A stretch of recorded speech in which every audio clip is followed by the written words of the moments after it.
हो गया -2। अब देखिए p की घात 2 बराबर ये कितना रहेगा 8 -4 4 की गुणा 4 16 प्लस ये कितना हो गया 10 ये कितना हो गया -2। ठीक है। अब देखिए प्लस प्लस वाले जोड़ लेंगे, ये प्लस का 8 ये प्लस का क्या 10, इसको जोड़ लो तो प्लस का 8 और प्लस का 10 टोटल कितना हुआ 18। अब देखिए ये माइनस के 16 और ये माइनस के 2 इनको जोड़ोगे तो जोड़ कितना आएगा माइनस माइनस का जोड़ कितना होता है माइनस में, माइनस माइनस का जोड़ माइनस में। 16 में 2 जोड़ा कितना हो गया 18।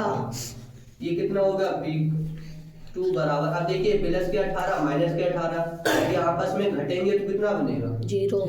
18 में से 18 घटा क्या बचा 0, यानी कि हमारा बहुपद का मान 0 बन गया।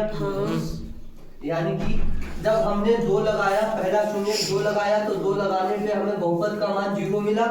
इसका मतलब ये पहला वाला शून्य इसका होगा। ठीक है, तो पहला शून्य है वो इस बहुपद का होगा।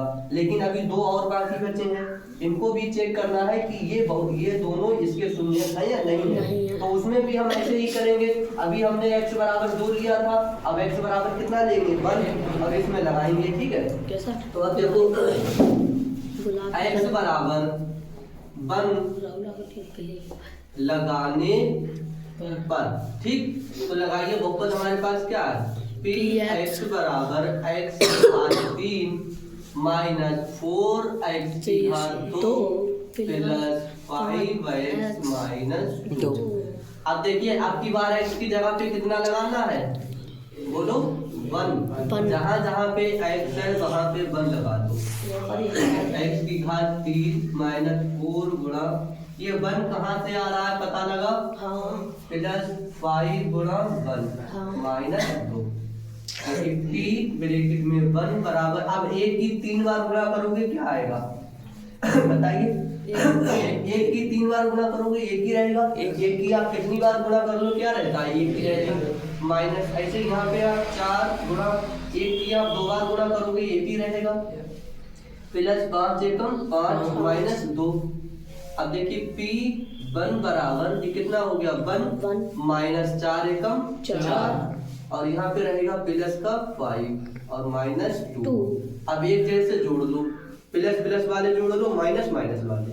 देखो प्लस का 1 प्लस का 5 टोटल कितना हुआ 6 और ये माइनस के 4 माइनस के 2 टोटल कितने हो जाएंगे माइनस के 6। तो p1 बराबर कितना, अब 6 में से 6 घटेगा क्या बचेगा 0, यानी कि 0 मिल गया। यानी कि शून्य 1 लगाने पर भी बहुपद का मान हमको 0 मिल गया। इसका मतलब ये 1 भी इसका क्या हो गया होगा। अब एक और बचा ये वाला, इसको भी यहाँ पे लगा के देख लो। ठीक है, देखिए अब x बराबर 1 लगाने पर तो ये कितना हो जाएगा p ब्रैकेट में 1। तो पहले बहुपद लिख देते हैं एक बार। p x बराबर x की घात 3 माइनस 4x की घात 2 प्लस 5x और माइनस 2। ठीक है, अब देखिए 1 लगा देंगे, जहाँ जहाँ x है वहाँ 1 लगाइए। इसकी घात 3 हो जाएगा माइनस 4 गुणा इसकी घात 2 हो जाएगा प्लस 5 गुणा 1 हो जाएगा माइनस 2 हो जाएगा। ठीक है, 1 बराबर इसकी 3 बार गुणा 1 माइनस 4 गुणा इसकी 2 बार गुणा करोगे 1 प्लस 5 एकम 5 हो गया और माइनस 2 हो गया। फिर से ये p1 बराबर क्या हो जाएगा देखिए 1 माइनस 4 एकम 4 प्लस 5 माइनस 2। तो ये p ब्रैकेट में 1 बराबर। अब एक जैसा ये जोड़ लो, प्लस प्लस वाले कितना हो गया 6 और माइनस 4 माइनस 2 कितना हो गया माइनस का 6। तो p1 ठीक है 6 में 6 गया 0। ठीक है, यानी ये तीनों शून्य जब हमने इसमें लगाए, तीनों पहले 2 लगाया तब हमको क्या मिला 0।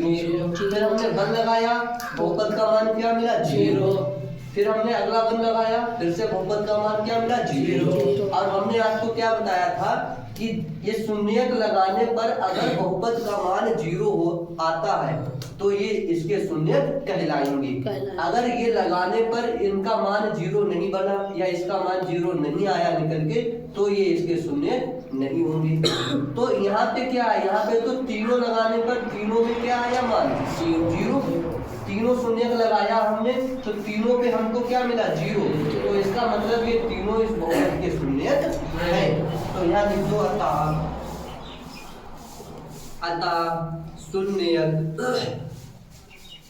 शून्यक 2, 1 इस बहुपद के शून्यक है। ठीक है, हो गया क्लियर? बताइए यहाँ तक कोई समस्या किसी को समझने में? कहीं पे ऐसी कोई लाइन जो आपको ना समझ में आई हो तो वो हम दोबारा एक बार बता सकते हैं। अगर